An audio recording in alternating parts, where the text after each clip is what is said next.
let's move on to another one that I really find sort of near and dear to my heart. And this is going to be around energy and redundancy and keeping things just operating a lot more effectively. And I'm sure you're not surprised about this, right?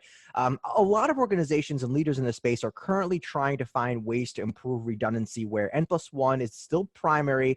But here's something really interesting. I did not expect this, and maybe I can get a comment on this or something, but N+2 redundancy designs are currently at 21%, but are going to go to almost 30 over the next 3 years. If I took a look N, 2N, N+1, N+2.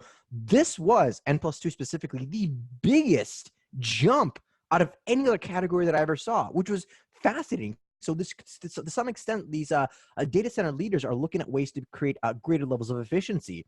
And obviously, when it comes to cooling, it's kind of similar, right? N+1 is sort of the dominant one, but like power, N+2 redundancy levels are currently at 23%. They're going to grow to almost 27 over the next 3 years. Again, a pretty huge jump. So I know redundancy is critical for everyone, but it's really interesting to see what levels are going to be adopted in the near future.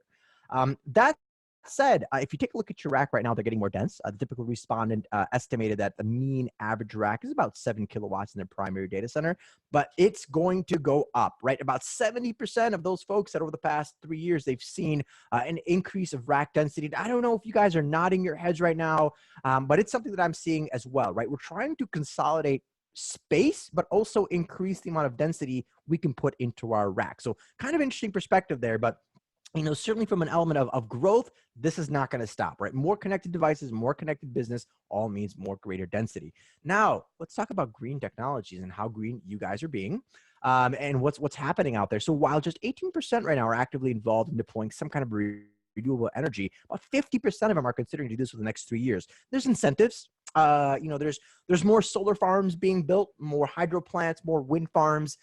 All of these kinds of solutions are helping. And there's some big benefits around it as well, right? You can achieve your green initiatives. It helps the brand. It will help with ROI and TCO in a lot of situations. And when we took a look at what's actually being deployed, it's pretty much in this order: solar, hydro, and wind. They pretty come in pretty close second and third.